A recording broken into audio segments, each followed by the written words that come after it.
Today we're going to be learning two different techniques to make our own stickers.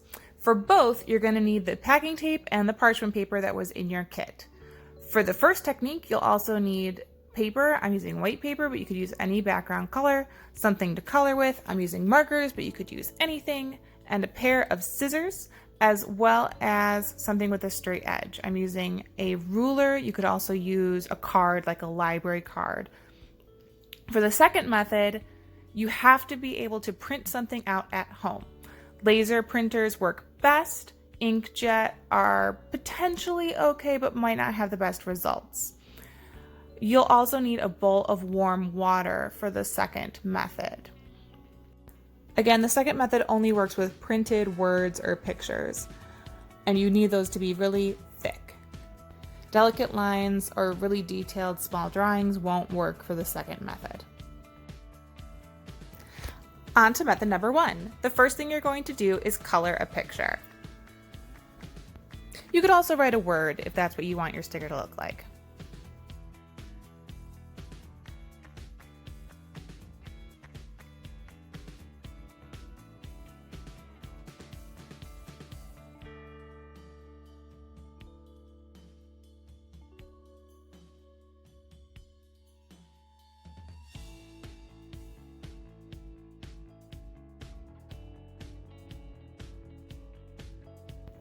The next step is to cut out your drawing. I chose to cut mine out right on the line so that I didn't have any extra white paper in my sticker.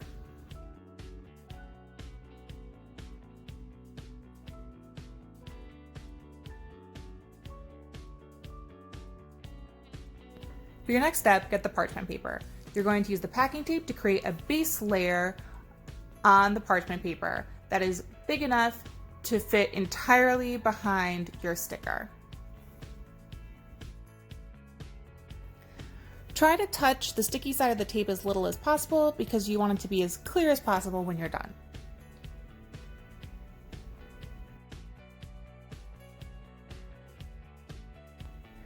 Center your picture on the base layer of packing tape and then create another layer of packing tape on top of the sticker. So you're completely enclosing the sticker in a packing tape sandwich.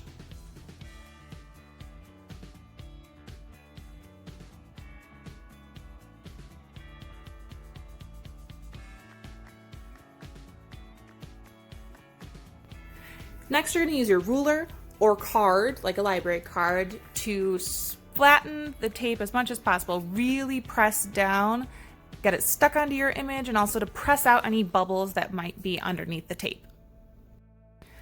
I decided to then cut out my sticker. I did remove it from the parchment paper at this point to save that paper for another project, and I cut off the excess tape. When you do this, do not cut too close to the sticker. The layers of packing tape should sort of seal it in around the outside. So you want to make sure that you are leaving space if you cut it in between the edge of where you're cutting and the edge of the image. Otherwise, your packing tape might unseal and then your sticker will not be a sticker anymore. To be honest, I probably cut a little too closely when making this sticker. You could leave your sticker on the parchment paper while you did this, however, then you would be cutting the paper and you wouldn't be able to reuse it for another sticker.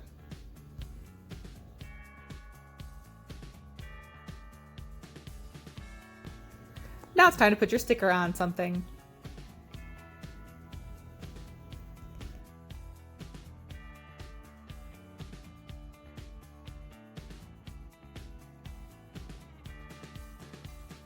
Now it's time for method number two, which starts with a printed word or picture, preferably from a laser printer. Inkjet might work, but probably won't have as good of results. After you've printed and cut out your word, put it on the parchment paper just to give you a nice background, and then put a layer of packing tape on top.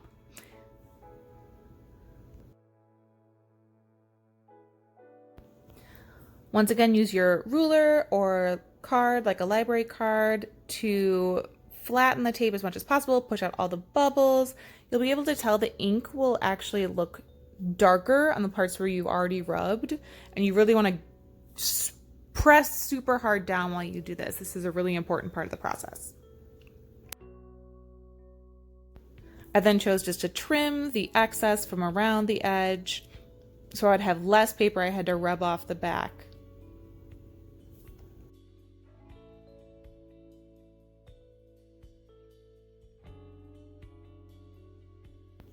Now it's time for the bowl of warm water. Put your word or your picture in the bowl of warm water. It should be quite warm, but not boiling hot. You do not want boiling water. It just needs to be very warm water. It'll curl up while it's in there, and then you're gonna let it sit. I let mine sit for at least 3 minutes before removing it.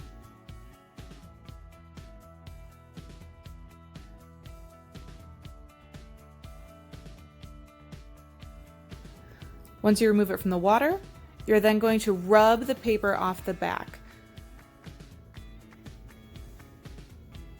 It should keep the ink on the tape while you rub the paper off.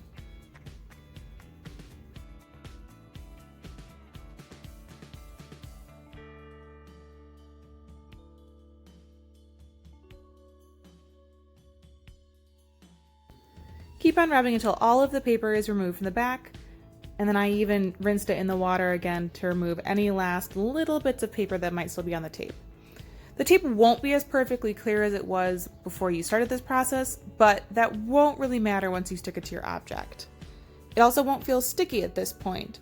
All you need to do is let it air dry and the stickiness will return.